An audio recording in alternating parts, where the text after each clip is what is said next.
Imagine for a second that you are standing in your school chemistry lab. In front of you, on the wooden workbench, there are two glass beakers. Right. Both of them have a clear, colorless liquid inside. If you swirl them, they look the same. If you carefully smell them, wafting, of course, they even smell somewhat similar. That sharp spirit smell. Visually, you just cannot tell them apart, but chemically, Huh. oh, they are worlds apart. Exactly. One of them is the stuff you find in, say, beverages, some cough syrups, hand sanitizers. Yeah. It's widely used. If you consume it in moderation, your body can handle it. It can. But the other one, if you take just a small sip, I'm talking 10 milliliters, it can cause permanent blindness. A little more, maybe 30 milliliters, and it can cause death. It is a terrifying thought, isn't it? We are talking about the difference between ethanol and methanol. That is actually horrifying. You're saying the only thing stopping a clear liquid from being deadly is a tiny, tiny structural difference. That's it. It's that fragile. A difference is just one single carbon atom. One is eth, the other is meth. One is used in beverages, and the other one, well, it turns the lights out permanently. And that is precisely why we're here today, to understand the labels on those bottles. Welcome, friends, to another deep dive.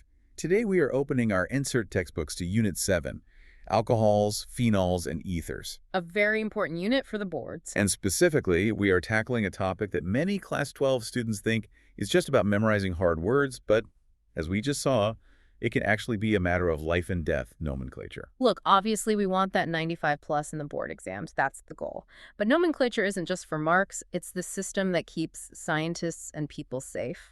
So lay it out for us. Why do we care so much about naming things? I mean, in daily language, we have shortcuts, we have slang. Why can't I just say alcohol and be done with it? Think about it this way. Nomenclature is. It's like the postal code system of chemistry. Without it, scientists cannot communicate structure. If you just say alcohol, it's like sending a letter to the house near the big tree. Which tree? Which city? Which house? It gets Completely useless. Exactly. That letter is never getting delivered. Or worse, it gets delivered to the wrong house. But if you use the IUPAC system, that's the International Union of Pure and Applied Chemistry. It's like saying 42 Oak Lane, Block 3, New Delhi. Ah, okay. Specific. A name tells you exactly what a molecule looks like, where its parts are, and whether it's a safe medicine or, a dangerous poison. Okay, let's unpack this. At the simplest level, what is IUPAC nomenclature actually doing? Is it just a list of random rules we have to learn for the exam? Because honestly, it can feel that way. It feels like that, I agree, but no, it's not random at all. It's a logical code. You see, a nomenclature is a system that encodes structure. Encodes structure. Yes. The best way to think about it is this. If you read the IUPAC name backward, you should be able to draw the molecule on your paper perfectly. Wait, read it backward. That's interesting. Yes. It's a set of instructions. Let's go back to that postal code analogy. Every part of the name tells you something specific. First, you have the base name. This tells you the length of the carbon chain. Meth means 1 carbon. Eth means 2. Prop means 3, and so on. So that's the street name? Correct. Then you have the suffix. This tells you which family the molecule belongs to. If it ends in ol, you know immediately it's an alcohol. And finally. Finally. And this is where students often lose marks in the board paper. You have the position number. This tells you exactly where the functional group, the active part of the molecule, sits on that chain. It's the house number. So putting it all together, if I say pentan to ol.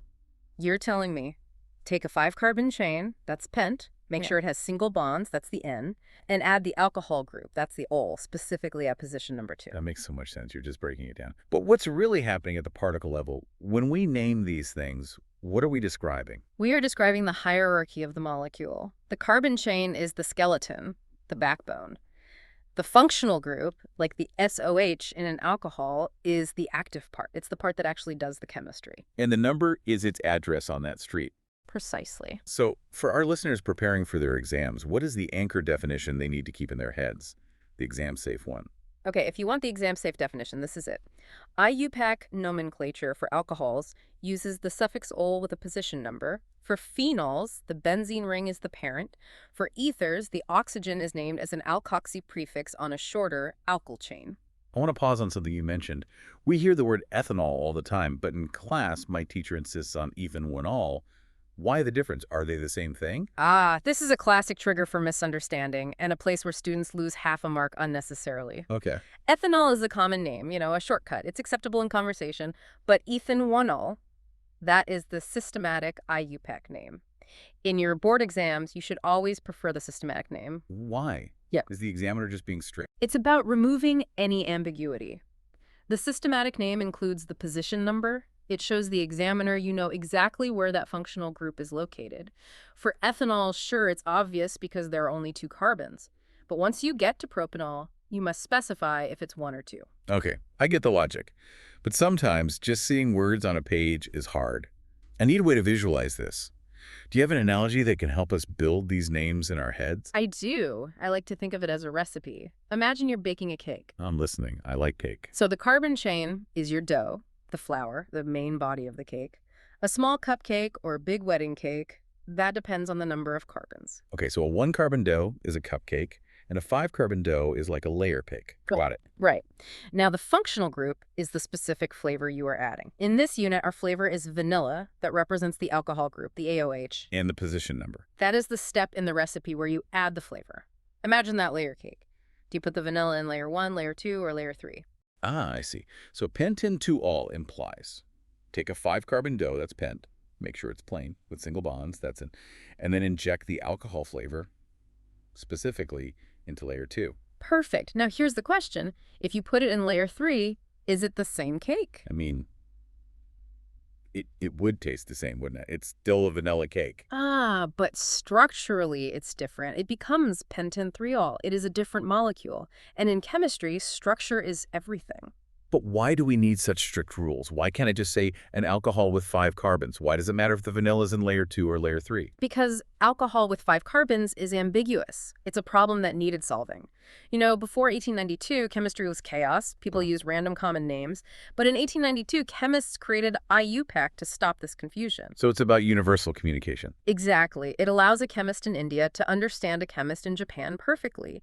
Without the position number, we don't know if the OH is on carbon 1, 2, or 3. And that position, it changes how the molecule reacts. I want to try a visualization exercise. For everyone listening, if you are in a safe place, maybe just close your eyes for a second. Let's make a mental movie of this. I think this will really help. Good idea. Picture a long line of gray building blocks. These are your carbon atoms. Let's number them 1 to 5 from left to right. Okay, I see them.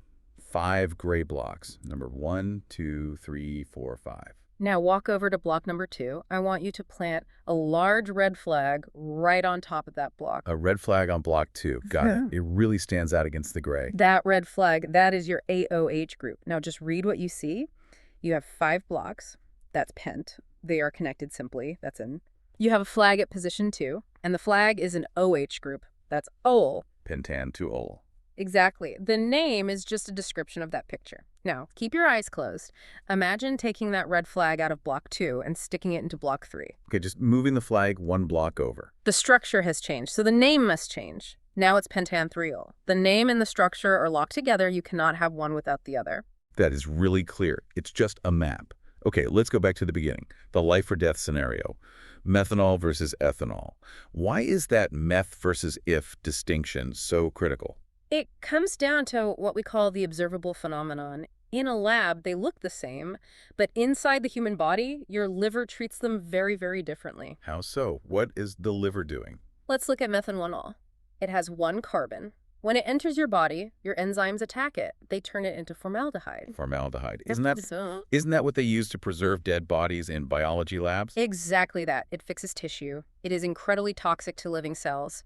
In the body, it specifically attacks the optic nerve, which is why the first symptom of methanol poisoning is blindness. Then it just shuts down everything. That is terrifying. Just 1 carbon atom less, and it becomes a preserving agent inside your body. What about ethanol? Ethanol has 2 carbons. That extra carbon changes the shape just enough that your enzymes convert it into something different, acetaldehyde, and then acetic acid. Acetic acid. That's basically vinegar, right? Correct. And your body can burn vinegar for energy. It's safe in moderation. So the name is literally warning you. Meth means 1 carbon, which means poison. Eth means 2 carbons, which means beverage. Precisely. The name is not just trivia for an exam. It encodes the destiny of that molecule in your body. Does this apply to medicines too? I mean, drug companies must be incredibly careful with this. Absolutely. Let's look at a technology application. Imagine a pharma company is making a specific medicine, and the recipe calls for propan-2-ol. That's isopropyl alcohol, right, like rubbing alcohol. Yes. But suppose there's a mistake in the factory and they accidentally make propan-1-ol. It has the same atoms, C3H8O, but the structure is different. The ACE-OH is on the end, not in the middle. But does it matter? If the formula is the same, won't it do the same thing? Ideally, a drug is like a key that fits a specific lock in the body, a protein or a receptor. If you change the shape of the key by moving the ACE-OH group from position 2 to position 1, it won't fit the lock. Or if it's the wrong lock. Or worse, it fits a different lock and causes dangerous side effects. This is why the shipping labels, the nomenclature, must be precise. Wrong name equals wrong drug. You know, it's so counterintuitive. You might think names don't matter if the chemical formula is the same. Like if I just write C3H8O on the bottle, isn't that enough? That is a classic student trap. You might think C3H8O is one specific thing, but actually C3H8O can be propanol-1-ol, it can be propan-2-ol, or it could even be methoxyethane. Wait, methoxyethane, that sounds like an ether. It is an ether. An alcohol and an ether can have the exact same chemical formula. This is called functional isomerism. The formula just counts the atoms, the name. Yep. The name distinguishes the structure. That's a major Yeah. moment for me. The formula is just the pile of bricks. The name is the blueprint for the house. Correct. And you cannot build the house just by looking at the pile of bricks. All right, let's get down to business. For the students listening who are aiming for that 95 plus in their board exams, we need the gold standard rules. Let's talk about where students actually lose marks. Right. Let's break this down into exam-safe rules. If you follow these, you will not lose marks on this topic. Rule number 1. The longest chain rule. Always find the longest carbon chain that contains the ACE-OH group. That becomes your base name. Okay, but what if there's a longer chain that doesn't have the OH group? Say I have a chain of 6 carbons, but the OH is attached to a shorter branch of only 4 carbons. Good question. The OH group is the VIP, the very important person. The main chain must include the VIP. Even if another chain is longer, if it doesn't hold the OH, it's not the parent chain. Got it. The VIP rule. Rule number 2. Numbering priority. This is where silly mistakes happen. You must number the chains starting from the end that is nearest to the OH group. You want the OH to have the lowest possible number. So if I count from the left and the OH is at carbon 4, but I count from the right and it's at 2. You must choose 2. It is penton-2-ol, never penton-4-ol, lowest locant rule. Okay, lowest number wins. Now what about phenols? That ring seems to make things tricky. Phenol priority. This is a big one. If an OH is directly attached to a benzene ring, the parent name is phenol. Do not treat the ring as just a branch. That benzene plus OH unit is the boss. Can you give us an example of a trap here that a paper setter might use? Sure. Imagine a benzene ring with an OH group and also a methyl group. If the OH is directly on the ring, the parent is phenol. You start numbering at the OH as position 1. So if the methyl is next door, it's 2-methylphenol. Okay, but what if the OH is not directly on the ring? What if it's on a carbon that's attached to the ring? Excellent question. That is the trap. If you have a benzene ring attached to a CH2 group, which is then attached to an OH, the OH is not touching the ring directly, so it is not a phenol. So what is it? It is phenylmethanol, or benzyl alcohol. The parent is the one carbon holding the OH. The ring is just a guest, a substituent. Wow. So direct contact with the ring makes it phenol. Indirect contact makes it an alcohol. Exactly. That distinction is a favorite for exams. And finally, the tricky one, ethers.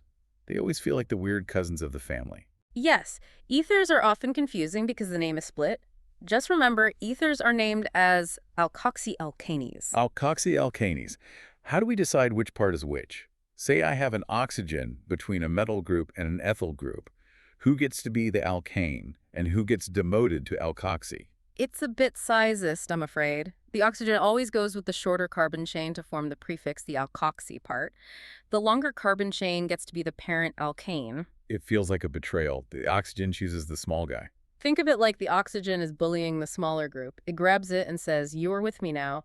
The big group gets to keep its family name. Okay, let's apply this. Oxygen between a 1-carbon group, methyl, and a 2-carbon group, ethyl. The 1 carbon is shorter, so the oxygen grabs it. Methyl becomes methoxy. The 2-carbon chain is the boss. It remains ethane.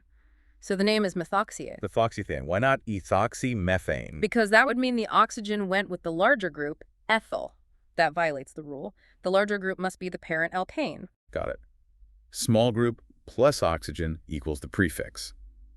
Big group is the parent. And the tieback here is crucial, right? Absolutely.